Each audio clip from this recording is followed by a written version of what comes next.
Alrighty, y'all, I'm going to start off this video hot. 1, I think that the wand is the best in slot weapon for Bone Spear Necromancer. 2, Shako is absolutely a trap and you should not be using it on this build. And 3, you actually can build a perfectly tanky Bone Spear Necromancer, and I think that this build is going to perform incredibly well in the Abattoir of Zir. So without further ado, let's get into some gameplay and let me try to walk you to these conclusions that I reached. So for people who don't know, I actually played an incredible amount of Bone Spear Necromancer in the preseason. I played a little bit of it in season 1 just to be able to test it and give my thoughts on it. But in season 2, I finally had the time to make it back over to this build. And while I do not write the max roll build guide for Bone Spear Necromancer, that's Echo Hack, people are consistently asking me for my opinions on the build, how I would build it, and what do I think are the key takeaways for people to really prioritize. And while I don't think that I'm going to revolutionize the playing field for Bone Spear Necromancer, just keep in mind, I don't go and look at other people's builds, I don't copy anything until I myself have personally tested something, and I like to just try to build something the way that I think that I would,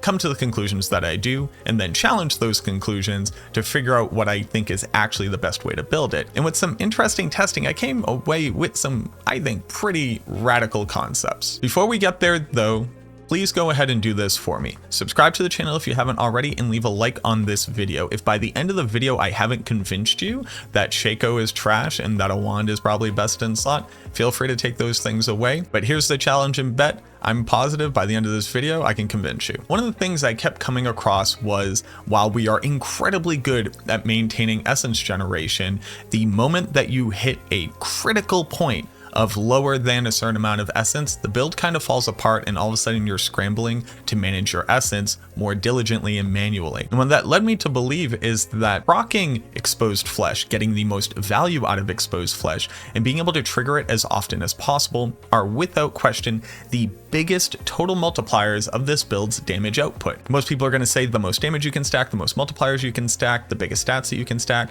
when in reality, so much of the build's total damage output is based off of how much of your essence globe is full at any given time, controlling your crit chance, controlling your multiplier damage, controlling your base damage, that every time we cast Bone Spear, if we could be hitting and triggering exposed flesh to max out our essence, you would get significantly better output. As always, down below, I'm going to have timestamps so you can bounce around to whatever part that you want. I also have this build guide in my Discord, which is also linked down below. So if you haven't joined already, go ahead and do that.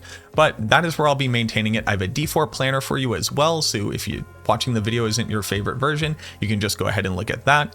But I'm going to show you my character's gear just so you get an idea of how imperfect that is. And that's where we're drawing a lot of these conclusions from. And then I'll show you the perfect gear in the D4 planner so you can get an idea of what you're striving for here. But before we get to any of that, let me go prove to you that Shako is not the best in slot hat for this build.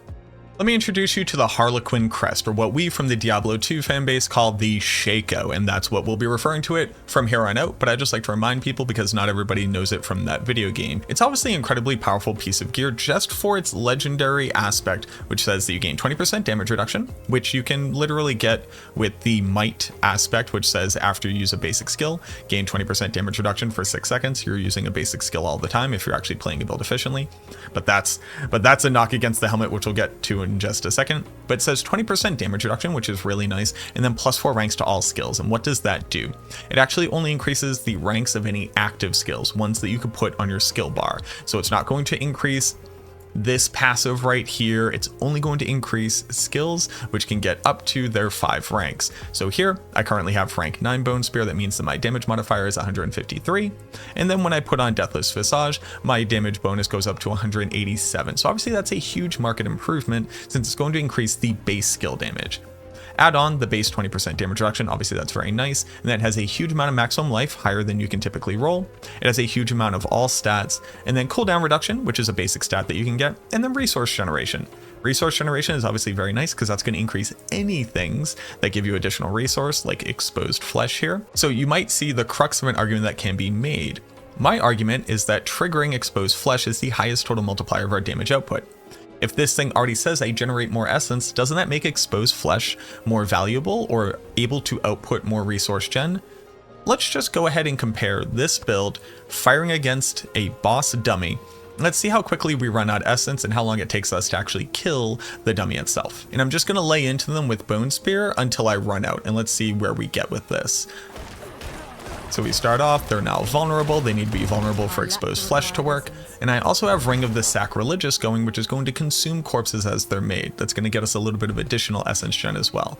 But as you can see, I literally didn't kill the boss in a single globe of essence. And you shouldn't normally expect to kill a boss in a single globe of essence, except for the fact this is only a level 100 boss, as opposed to a Nightmare Dungeon boss, which is 154 when you're running it at tier 100.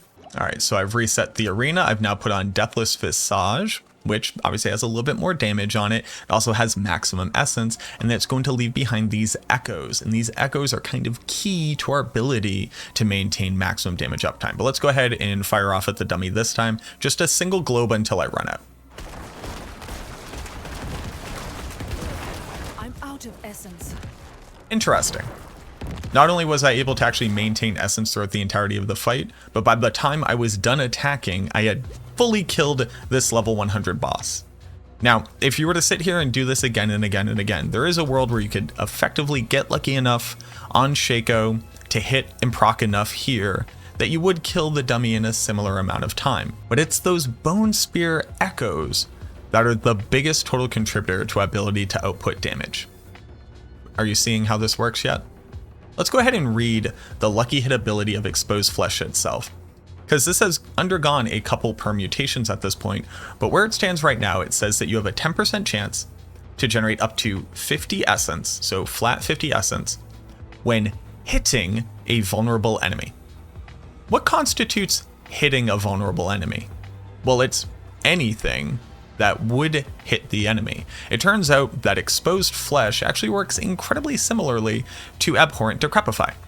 Enemies hit while afflicted with Decrepify. So whereas these orbs wouldn't trigger just any old lucky hit ability, the orbs that are being left behind, that are exploding on the target, that stack up every time we cast Bone Spear, are adding an additional trigger that can hit the target, thus proccing Ring of Exposed Flesh. Add on to the fact that we gain a huge amount of maximum essence. The reason why maximum essence is so important is because the higher your total maximum essence gets, the less detrimental it is to cast Bone Spear. That's a little bit weird, but let me walk you through it. Ossified Essence says that you gain additional damage for each point of essence you have above 50. Increasing your total amount of maximum essence means that you have a larger and larger buffer window of being above 50 essence. Because the moment that you're at 50 essence or below, Ossified Essence actually doesn't give you a multiplier at all. It's not like having 50 essence means that you have 25% multiplicative damage. It actually means you have none. So being at 100 essence means that you have a total of 25 bonus damage because you have 50 above 50. Similarly, the Serration aspect says that you gain additional critical strike damage. This is just a total separate multiplier for every essence above 50, and it maxes out at 40. So what that means is at 90 essence, you're gaining the maximum bonus. But the moment that you've dropped down to 75 essence, now you're gaining less of that bonus, and then less and less and less and less. So the more essence that you have, above 90 in this case, the bigger buffer window you have to gain your maximum bonus from your multipliers. And there's one other thing, and maybe not everybody really catches on to this concept here, but exposed flesh could trigger at any time. It has an equal opportunity to trigger from all of our damage sources from Bone Spear, which obviously has a really high lucky hit chance. That's why you can even use this at all. But what it basically means is every time you do damage with Bone Spear or one of these echoes, you have roughly a 7.3% chance of triggering exposed flesh. So if I'm at 210 essence and I use Bone Spear, if I were to trigger exposed flesh at this point, I would overheal the total amount of essence I have for all intents and purposes, because this can do up to 50. My Bone Spear currently costs 25. So at 210 essence, that brings me down to a whopping 185. And then if I were to full heal, I would basically lose out on the effectiveness of that extra essence. It doesn't go somewhere magical where I get to tap into it later. In that exact example that I just showed right there, on my second cast of Bone Spear, where I've used up a total of 50 essence, Exposed Flesh triggered, bringing me back up to full, but not overhealing my essence in any way. I gained the maximum benefit out of Exposed Flesh. So the more maximum essence you have, the higher your total damage multipliers, the more efficient Exposed Flesh gets for all scenarios where you would overheal your essence. And then just other things that I also didn't touch on. The Serration passive says that you gain crit chance for every essence that you have upon cast. So anytime that you can be above maximum essence, you're gaining more and more crit chance. And the lower you drop into your essence, you're losing out on crit chance. And every single time that we don't crit is a massive amount of damage loss. So while Shako, definitely a very good helmet, says a huge amount of survivability, gives you a good amount of base damage on the skill, it turns out that just maxing out the base damage of Bone Spear isn't the biggest total multiplier of the gameplay loop in the actual rotation of the build. It's managing to proc exposed flesh as often as possible. Now, what about the part where I said even a legendary helmet may actually be better than Shako? Well, let's just look at the stats that you can get on a legendary helmet and the fact that you get to choose what aspect you put on it.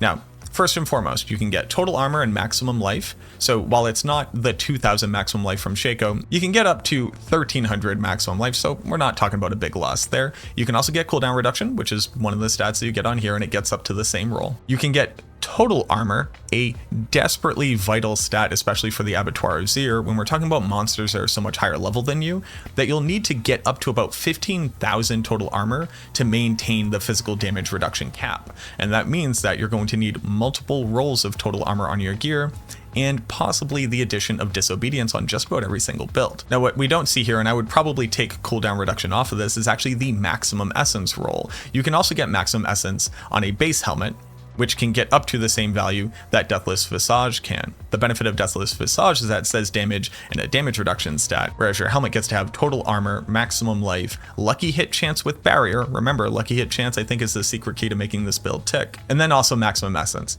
Now here's where you can slot in disobedience. Like I said previously, you can even just use the might aspect if you think that you're going to hit your armor cap, and then you have 20% damage reduction whenever you use bone splinters, and you should be weaving in bone splinters all the time because this thing says free 8% crit chance for 4 seconds. I would use Deathless Visage for fighting a boss and just overall smoothness of gameplay, and I would use a legendary helmet for pushing any day over it. Alright, now that I'm done trying to convince you of why you shouldn't use Shako on the build, let's look at everything else on the build so that you understand the rest of the context. And like I said, I'm going to show you my base gear right now just so you get an idea of just how imperfect the stats are and what I was striving for. But again, I have the D4 planner. It's all listed there. If you're not somebody who likes to watch a video, it's all there for you. Do not fret. Do not get anxious about trying to memorize every stat that I'm going to show you here. We have a pretty decent roll on Deathless Visage here. I think we have a near perfect chest piece with Shielding Storm. Then we're using Grasping Veins on our gloves. These aren't perfect gloves and they're mid-roll as well, but the attack speed, the crit chance, lucky hit chance, and bone spear all really nice. I would prefer lucky hit chance to be chance to generate essence on lucky hit, but you know, beggars can't be choosers here. I have an okay roll on my Tybalt's max damage on the aspect itself, but near min roll on the actual maximum essence, which is a huge detractor from the value of this gear piece. Pretty disgusting boots, if I'm being honest. Dodge, lightning res, movement speed, essence cost reduction with a good roll on Wind Striker here. You can also go with Ghost Walker. I was testing out the two different ones, but considering you're dodging all the time with Tybalt's Will and Metamorphosis, Ghost Walker does end up being a better overall movement speed buff here. On the amulet, you'll notice I have two different damage reduction stats on it, so total armor and damage reduction from distant. I feel like if you're using Tybalt's Will, without having two defensive aspects on your amulet, it starts to get a little bit dicey. If you really needed to, you could also just remove the damage reduction from distant and go at essence cost reduction here, which is obviously an incredibly important stat for the build, one I didn't even have in the gameplay that we were seeing there. This is where I'm choosing to put splintering aspect as well, because we're currently using serration on our weapon since I have two different options, a two-hander and then a one-hander with lidless wall. I think I'm mostly just favoring this at this point, although this is incredibly good for speed farming since one shot will typically kill anything in the open world and you don't care about survivability.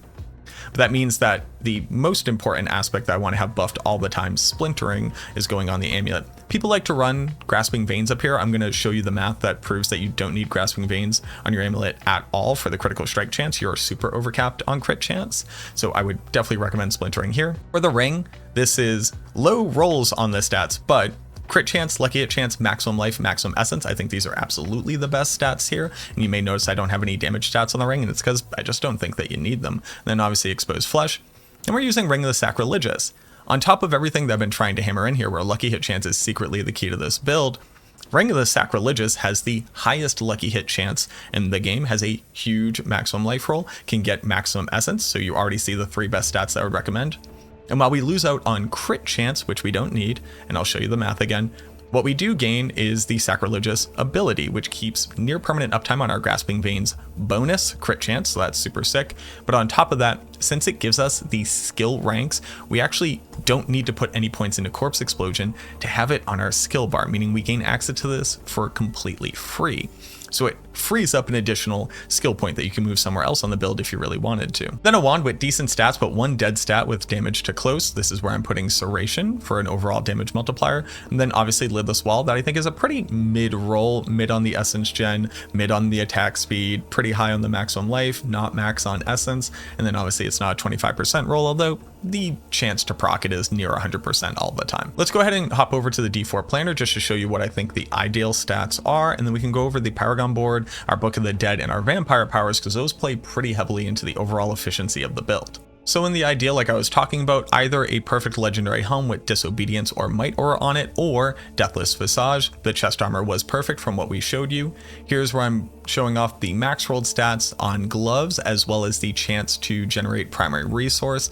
This means that along with our Lidless Wall, we have a 5% chance, which is going to be triggering off of each Bone Spear about 3% of the time against every target that it hits. Keep that in mind, to regain 41% of our maximum essence, which when we have just about 240 maximum essence without any elixirs on at that point, that means that we're getting back easily near 100 essence whenever this thing triggers. Tybalt's Will with perfect rolls, and then the boots. The boots I would much prefer to have essence cost reduction, but you'll notice that I have 2 resistances on the boots here, and that's because I am showing you what I think the Abattoir Zir build is really going to look like. Maxing out on survivability, maxing out on armor, making sure that all of our ducks are in a row so that we can output as much damage as possible while actually surviving the damage. For the wand, intelligence, crit damage, and core damage. And the movement speed, essence cost reduction, ranks to avulsion, and total armor. The total armor again is to offset the fact that our pants don't have total armor on them at all. And then the ring with crit chance, lucky hit chance, max essence, and maximum life. And then a perfect roll on exposed flesh, obviously a perfect ring is sacrilegious, and then the perfect lidless here. These are the ideal stats I think that you're looking for. You might notice something at this point since we haven't talked about the skill tree, but we don't use Blood Mist, and that's because of our vampire powers. So let's go over them first. Obviously, Metamorphosis is going to give us Unstoppable. That's how we're triggering Tybalt's Will all of the time. But since we get Unstoppable from evading here, we do not need Blood Mist. I haven't found any scenarios where being in Blood Mist was somehow leading to a better survival opportunity than just evading out of combat in its entirety. Obviously, Ravenous for a huge amount of attack speed. I was also running this build with Accelerating Aspect on it. I don't think you need it with the wand since that gives you base attack speed, but the Ravenous definitely feels super good on the build. Resilience is just a free damage reduction stat, which is going even further to be able to offset our lack of damage reduction on Tybalt's Will here. As you're taking damage, you're going to survive harder. It's just really nice scaling damage reduction here. And then Sanguine Brace. The interesting part about the Sanguine Brace, a lot of people are like worrying about the Fortify from it. Just do not worry about Fortify. Yes, if you're fully fortified, you have 10% damage reduction. I'm not going to say that's useless, but do not like go out of your way to stack Fortify. It's absolutely not required for the build in any way, shape, or form. And it's not going to somehow make your squishy Bone Spear build survive all of a sudden by managing Fortify more effectively than Sanguine Brace is going to do for you. But what this really does is maintain maximum crit chance even when we're running out of essence on our globe, because the 8% crit chance here goes to offset any losses from either not having hit Bone Splinters recently, or when we're dumping the entirety of our essence and we're not managing to actually proc lucky hit enough. So this is both just like good to have in general, great if you have imperfect gear so you're not reaching 100% chance to crit, but also just nice to offset some lose scenarios where you would typically have to start scrambling. But now that we've gone through all that, let's very quickly look through the skill tree. I'm not going to bore you, but we are using splintering on our skill bar, so we want to be able to generate crit chance by weaving this in between every couple Bone Spears, obviously maxing out Unliving Energy as well as Imperfectly Balanced, Bone Spear, and then increasing Bone Spear's crit chance in 2 additional shards. Then you'll notice that I do have 2 points in Hewed Flesh. Ring of the Sacrilegious really likes it when you are able to generate a corpse in a boss fight to be able to generate a little bit of essence for us, as well as maintaining our Grasping Veins crit chance so that we do not have to waste the animation economy to actually do it ourselves. So this is super goated with Hewed Flesh, and this is going to be proccing all the time against bosses with the massive lucky hit chance that you get on Bone Spear from our gear. No points into Corpse Explosion. If you are doing a weird sacrilegious ring swap on a boss for an additional damage multiplier, you would have to have at least 1 point into Corpse Explosion at this, but it's nice to be able to take this 1 point and drop it into Hewed Flesh as opposed to taking it from somewhere else. Obviously Grim Harvest, so that the Ring of Sacrilegious is passively generating us a ton of essence as we're running through combat, as well as Fueled by Death for the big damage bonus. Obviously Decrepify, the cooldown reduction really doesn't matter on Decrepify at all, it's just that the other option just kind of doesn't matter. This is where we're getting amplified damage for a huge damage bonus, and then obviously Death's Reach since we always want to be at distant. Corpse Tendrils and being able to generate vulnerable with Corpse Tendrils, this is something I've gone back and forth on, because keep in mind, since we're using Sacrilegious, we don't have to put the points in here.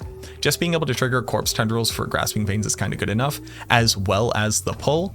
I just really like the CC from the slow, and being able to apply vulnerable prior to engaging with a pack, like let's say you cleared out some monsters at the front of the room and then cast Corpse Tendrils, means that everything that gets pulled in is already vulnerable, so you don't have to wait for the shards from Bone Spear to bounce back to apply that status. So I think there's a universe where you could remove these points and put them down into Inspiring Leader for even more attack speed.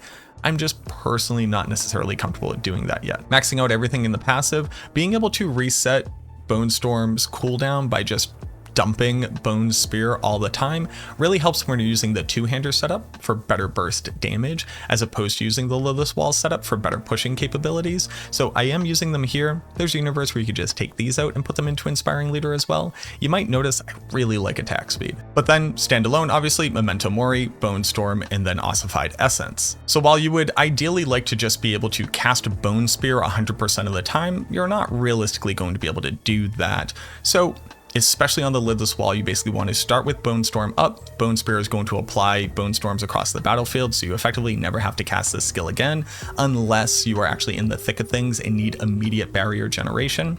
As you're going into a particularly dangerous situation after making a corpse, you can cast Corpse Tendrils if your ring can't for you. Your ring will be auto-casting Corpse Explosion for you. You never have to worry about that. We want to be casting Decrepify proactively on tanky bosses, as well as tanky elite monsters or dangerous monsters to slow them down and slow their incoming damage, also giving a chance to stun them. And then we want to weave in a Bone Splinters every once in a while, ideally every 4 seconds, but depending on how good your gear is, you actually won't have to do this except on bosses whenever you run out of essence. To that end, for our sacrifices, we're going to be sacrificing Skirmishers for the critical strike chance. With our bonuses, that gets us 8 crit chance right there. We're going to be sacrificing Cold Skeletons. Now you may be asking, Mac, you just went on and on why Essence is so important. Why aren't you using Max Essence here? And to be honest, there's actually a really good argument for using Max Essence here. It turns out that Vulnerable is a higher damage multiplier, but that being said, you could absolutely be sacrificing Shadow Mages if you are personally running into issues with Essence generation. This will help a bit. And then obviously Iron Golem for the critical strike damage multiplier. So now that we've talked about all that, let's very quickly look at our sources of critical strike before we hop into the Paragon board so you get an idea of where we're getting it all from. Alrighty, notepad to the rescue. Our base critical strike chance on the character from stats as well as gear is 33.9%. We're going to gain 8% from our sacrifice bonus. We're going to gain 5% from the modifier on Bone Spear. If we're using Bone Splinters, we gain an additional 8% here. Our Serration passive when at max essence of 240 on this build without a resource generation potion on gives us 7.2% chance to crit. We get 4% crit chance from the rare node in our Paragon tree. So that brings us up to 58% or 66% if you use the Bone Splinters bonus. At this point, you have Grasping Veins, which should be up all the time for 20%. Bone Storm, which should be up all the time for the 20%. That brings you up to 98.1% chance to crit, again with 8% if you're using the Bone Splinters. If we include that, we're at 106.1% crit chance. Having higher than 100% crit chance doesn't increase your damage, but what it does do is mean that if you're ever running out of essence here from Serration, you have a little bit of wiggle room before you're below 100% chance to crit.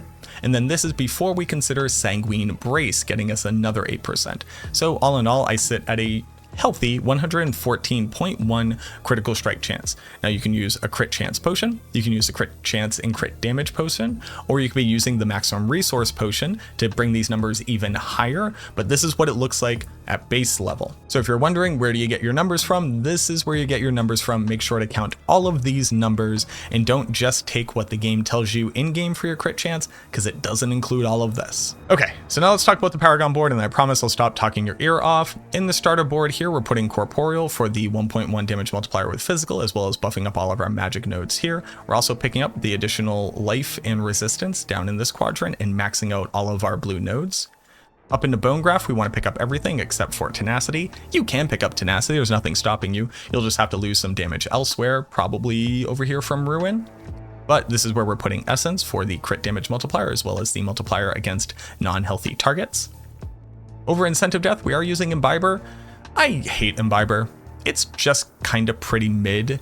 The thing though is that there's not really another board for you to gain a huge bonus from. You could put Gravekeeper here, which also wouldn't get you a huge bonus except for the armor. And I don't typically like Gravekeeper just because the Ring of the Sacrilegious is looking to consume corpses. So it's naturally de-synergistic with Gravekeeper that wants you to have minimum 6 corpses near you at all times to gain a 1.12 multiplier. So I just personally don't like it. Imbiber is just kind of like good enough. That being said, once we're into the Abattoir of Zir, Imbiber is absolutely being dropped off the board because everything else is infinitely more important, so that we can make way for the Tears of Blood glyph, which we'll need to fit in. Obviously picking up the legendary node, I'm going down into Ruin here for the damage to healthy to get them on healthy status as soon as possible so that we can get the bonus off of Essence. Over into Flesh Eater, I am dropping Sacrificial here for another 1.1 multiplier and then bumping up all of these nodes here for damage to elites and resistance all. That's really nice. I do build over into Color for the attack speed. You don't have to hit the minimum requirements here because the attack speed doesn't increase by getting this rare node bonus. Obviously picking up the Flesh Eater node, as well as Stifle. The Stifle is just nice for the crit damage and to close out a fight, but the Flesh Eater is going to be permanently up from our Sacrilegious Ring doing that for us, so it's just a free 1.4 multiplier at this point. Then we build up into Bloodbath for Exploit. I do max out Exploit's damage here. You might notice like there are a couple nodes where I don't max them all the way out, like I'm not getting damage to healthy here. You might be like, oh, that's such a high damage bonus. This says 12.5. This says 8% damage bonus per point that you put into it. This says 10% damage bonus for each point that you put into it. This also says 20% damage bonus for every point that you put into it.